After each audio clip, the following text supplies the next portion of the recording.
It had been a long hot summer day and Clark Kent was sitting at his computer working on a story when a knock came at his door. He got up and opened the door to a young man who introduced himself as Jerome. "How can I assist you, sir?" Clark asked. "I am sorry to have to come to you at your office, however, I have a problem that only you can help me with," Jerome told him. "Is there somewhere else that we could go? It is very important that I speak to you in private." He passed Clark a note and he took and read it. The note said, "I am from the future and I need the assistance of Superman to help save the Earth. Please tell me that you will be willing to help us." Clark read the note and studied the young man in front of him. This was certainly something that he had not expected and he had to think quickly. "How do you propose that I help you?" he asked. The young man looked him squarely in the eyes and told him, "I am from your Earth, your metropolis, however I am from the year 2100. We have a disaster that is headed toward Earth and we have been unable to stop it." He looked at the man and found that he had a face that was truly hard to read. This was the 1990s and Clark knew that there were all kinds of disasters that he had helped the Earth avoid, and it made sense that if someone could travel back in time to get him to help the Earth out in the future, they may come looking for him. "I am wondering, how did you get here? What kind of machine did you use?" Clark asked the young man. "Actually, a man named H.G. Wells came to my partner and I and gave us the instructions on how to travel through time. It is a simple machine, to be honest, quite easy to run. I place the time and place that I wish to be and within a few moments the machine takes me there," Jerome told Clark. "Where is the machine?" Clark asked him.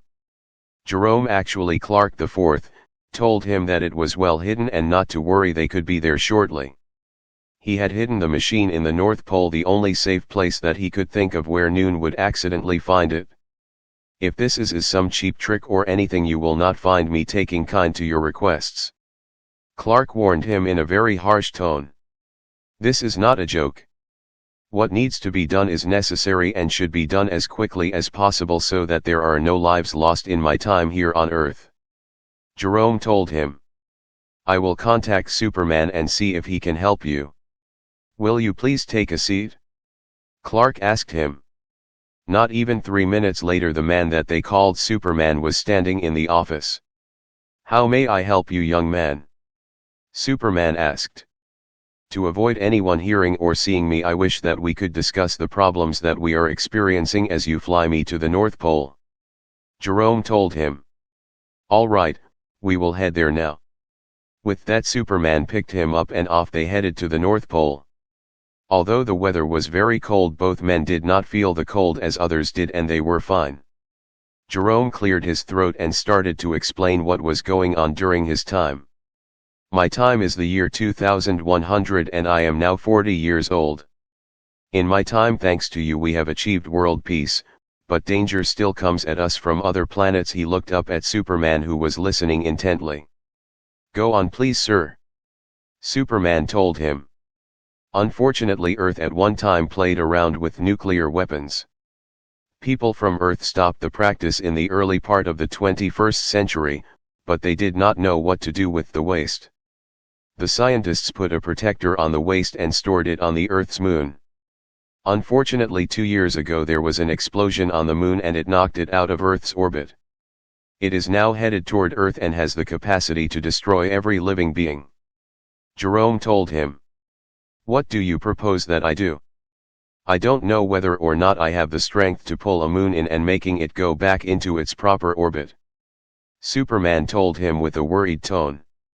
"This is a little difficult for you to understand, however, you did have some descendants. There is my great-grandfather who is over 100 and can no longer be of much help with problems such as this. He at one time was the strongest and wishes to help out. His sister had 3 children and 2 are quite strong and capable to this day. He had 2 children and 1 maintains a very strong figure and flies well. Then there is his grandchild. He maintains many abilities, however, he tires easily, especially since he is now 70, and that leaves the 4 cousins. Out of the 4 remaining cousins, 2 of us can still fly and maintain a very strong body with a very high tolerance for any type of dangerous encounter. Jerome explained. Do you think that with me to assist you we can do this together? Superman asked. That is our wish. Everyone is waiting for you, praying that you can help us. Jerome told him. Superman looked down to see a strange machine hidden among the ice and landed nearby. As they were getting ready to go to the machine, he stopped the young man. Why did they choose you to do the search for me? Jerome cleared his throat and then explained, it is because I am a direct descendant of yours. You are my great-great-grandfather. Because of so many Clarks in the family, they have always called me by my middle name Jerome, he told him with a smile. Are you capable of flying? He asked. With that, Jerome proudly flew around the machine. Both men smiled and sat down in the time machine. Not 1 minute later they found themselves in a place that Clark recognized even with the differences that time had made. They were at the Kent farm in Smallville. Things sure looked different, but all in all the same. They were met by a military man who introduced himself as General Warren. When they opened the side door, he entered a new world. Everything was different, everything was done by computer, even the chairs. As he went to take a seat, the chair pulled itself out and configured itself to his body shape perfectly. Comfy, Clark thought to himself. Clark took a look at the people sitting around the table and was surprised at how much they resembled him. In 140-something years his family was very much the same as he had predicted. It was good looking at his family, as he had always sadly wondered if he would ever be able to have a child. I wonder who I marry, he thought to himself. Sitting at the table was his grandson Clark. He still had strong hands and a keen mind and was the matriarch and treated as such. Sitting on either side of him were 2 younger women, Darlene and Sandy. Sitting next to Darlene was a man named Clark who appeared to be in his 40s. Next to him was a man named Jonathan, next was Jennifer, and the last one at the table was named Sean. Although the years had been good to the children, they were starting to get weaker and weaker as the generations had passed. This would be the first generation that could intermarry, as they could be as separate as 7th cousins. I wonder what will happen if they do intermarry. Will the generation get stronger? Clark wondered to himself. General Warren was trying not to sound desperate, however, just in the tone of his voice Clark could tell that he was very worried about the situation. General Warren began with a hologram showing exactly where the moon had been damaged, how deep and how far it had been knocked off course. We have predicted that you will need to hit the moon at this direct part with the equivalent of 140 tons of dynamite.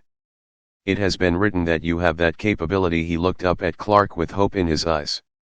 I believe that I am capable of this, but you are asking me to fly nearly 250,000 miles and move the moon. It will be quite difficult. Clark replied. It is our plan that once you have knocked the moon out of the path for Earth, your descendants will help you bring the moon back to its original location. You see, not only has this affected the moon, it is affecting our weather. We have never had as many hurricanes and earthquakes on our planet as we have in the last few days. It is virtually impossible to live near the ocean at this point. General Warren told him in a worried tone. The rest of the day was spent making preparations for the long trip. Although Clark could hold his breath for a very long time, he knew that he would need supplemental oxygen for this long trip. They provided him with a tank that would last him over 12 hours. They also gave him gloves to help protect him from some of the heat that he would experience. He was nervous as he remembered what happened when an asteroid was heading toward Earth. But I didn't have all this help like I did this time, Clark thought to himself. How could people have been so careless with the disposal of nuclear waste? He must not forget the date that they had sent the waste to the moon. That could not be an option. He must find the formula to cancel out the nuclear waste. Clark thought to himself. The computer told them that they had only 17 hours before the moon would start to be pulled in by the Earth's gravitational pull, so everyone knew that they needed to leave right away. The trip would be long and arduous, and to help the others he would lead the way and hold their hands. I hope that this can save some of their energy, Clark thought to himself as he prepared to leave for the trip. Communication between Earth and space had certainly gotten much clearer, and some of the equipment looked as if it was state-of-the-art for their time. Superman smiled at all the cameras and lifted off with his family. 3 hours later they found themselves very close to the moon. As a matter of fact, they were so close that was all that could be seen. Clark found the spot and said a little prayer to himself. He let go of his family and flew with all the speed and strength that he could muster and hit the moon. The explosion was unbelievable. It was so hard that it sent ripples to the earth, shaking her to the very core. Clark was very sore from the hit and very confused. Where am I, he thought. He wandered around for hours looking for his family and could find none. When his oxygen got so low that he had to leave, he left bewildered. With that he headed back to Earth. Everything was so different. Things were so dirty and people looked genuinely scared when they saw a man flying. One lady screamed and tried to throw something at him. Where am I? What has happened? I better go back to the Kent farm. Clark flew to the farm where Noon was there that he knew. It was all computerized and the man that answered the door had no idea who he was or who the Kents were. That was a name from around 120 years ago, by golly. Now Clark was worried. What had happened to this world? What was the date? He must find out. Superman found himself a library and looked into the old history to see if he could find out what had happened. He was going through the old Daily Planet newspapers when he found the answer. The headline read, Clark Kent, honored reporter for the Daily Planet, disappears. This was dated the day after Clark and Jerome had left for the future. The following papers went on and on about how they needed Superman and that he too had disappeared. The Daily Planet had been kind about the issue, however, it went out of business 10 years later. Superman wandered around for a few hours trying to think of what he could do when he thought of a possibility. Perhaps somewhere some information would still be available that he could use even in this strange place. He went back to the library and found his answer, a direct descendant of Lois Lane. It wasn't hard finding the home, and Superman was pleased by the woman that answered the door. She resembled his Lois Lane quite a bit. Her name was Janice Brown and she welcomed Superman into her home. I am so sorry to intrude on you today, however, I find myself in a bit of trouble, he started. I understand that you are a descendant of Lois Lane. Yes, I am. She is the reason that I do reporting for the computer line. She is my inspiration. Why do you ask? Janice asked. I don't know how to tell you this. However, you must have heard of the original Superman who worked with the original Lois Lane? Superman asked. I am him. Janice looked at him and laughed. I do have to admit that your costume is something to wonder about, but really, you think you are the Superman from the 20th century? He disappeared 140 years ago. It is true. I came here to save the Earth from the moon, which went out of orbit, and when I arrived back on Earth everything had changed. Superman told her. If you are the original Superman, take me for a fly. The original Superman took Lois flying quite often according to her diary. Janice told him with a sneer. What the heck? What do I have to lose? Superman thought to himself, and with that he picked her up in his arms and they flew into the night. It took Janice a couple of seconds to catch her breath, but once she did, she knew right then and there why her great-great-grandmother had fallen in love with her. You really are him. Oh my God, she laughed as the wind blew her hair. They flew all around Metropolis for about 10 minutes when Superman took her back home. Janice could have stayed with this man for many more hours, but she knew that he must have something much more urgent on his mind. Once they had gotten back into Janice's apartment, Janice took a seat. How can I help you? We must try and get you back to your time. You mentioned that you had a diary of Lois's. Did you save any of her papers? Superman asked her. Oh yes, as a matter of fact they are all over here in this box.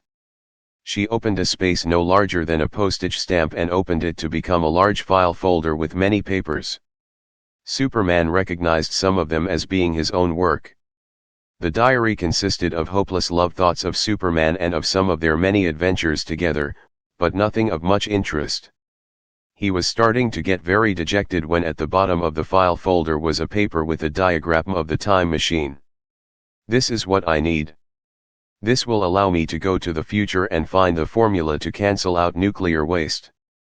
After that I can fix the problems of the future," Superman told her. "You do not need to go to the future, Superman. We have that capability right now. They didn't have the capability in your time." Janice asked him. "No. Who would I see about this?" Superman asked her. "There is a place called Time Unlimited that has some of the best brains in the world. I can see if I can get them to see you," Janice offered. "I think that if I go there and show them who I am they will let me in," Superman told her with a grin. "I am sure. Take this machine diagram with you and good luck," Janice told him and gave him a huge hug. "I hope that you can correct everything. I hope that everything will be all right." Superman pulled up to Time Unlimited and as expected was welcomed right into the building. Security was very thorough, however. When he came in he was met by two friendly men, Dr. Grant and Dr. Hughes. Superman explained why he would need the formula to cancel out the nuclear waste and it was agreed that they would entrust such a person with the information. Superman knew that Earth had put the nuclear waste on the moon in February of 2025, so he felt safe going back to January of that year. Finishing the time machine had taken over an hour and he just didn't know how much time he had. The good thing was that the Daily Planet was still in business at that time and he might still have some friends in Star Labs that would remember him. When he arrived at the Daily Planet in the year 2025, the Earth was already showing signs of a tired world. A world where things had gone wrong, where there had once been happiness there was nothing but hopelessness. "I had better hurry," Superman thought to himself. As he walked in the door you could have heard a pin drop. A lady came running out of the editor's office and one lady literally fainted. "OMG, Superman. Where have you been? We looked for you for the last 35 years, the lady asked. "I was wondering if we could speak in the office perhaps," Superman said with a smile. "Of course. My name is Susan Brown and I am the editor of the Daily Planet. How can I assist you? It is necessary that I speak to someone from the military about something very important. The information that I have can save the planet and both of our lives," Superman told her in a worried tone. "I have a friend at Star Labs. Star Labs and Superman have always been close, perhaps you could speak to them," Susan told him. With that she picked up the phone and spoke to someone and of course Superman was more than welcome there. He bowed his thanks and headed over to the Star Labs. They had moved and it was a very dirty building, not like the one he remembered. As he entered the building he was met by a man who studied him up and down, shook his head and then looked again. "If you are Superman, what words did you tell the young genius on the team to always remembered?" he asked. "Could that be young Frank? Maybe I always told him that it was a good year for the Red Sox," he told him. "OMG, that was me. I am Frank. I will take you right to the person you need to speak to." He was introduced to two men who were very happy to meet the original Superman. "Anything you need, anything we can do, let us know," they both told him. With that he gave them the formula so that it would not be necessary for the realignment of the moon. Without the waste there would be no explosion. This done he headed back to his time. He left the machine at his mom's farm and flew back to Metropolis. There he was met by Lois, who had just started to wonder where he was. "Everything here is fine. I need to go back to the future and make sure everything was all right." With that he landed back in the year 2100 just outside of the Kent farm. This time he was met by the young man he had met as Jerome. Although Clark knew him, Jerome did not know him. "Superman, what an honor," Jerome said. "Thank you, it is an honor to meet you. Take care and always strive for peace." He waved and left back to his own time. Once back in his own time and apartment, Clark relaxed. He knew that everything was going to be fine.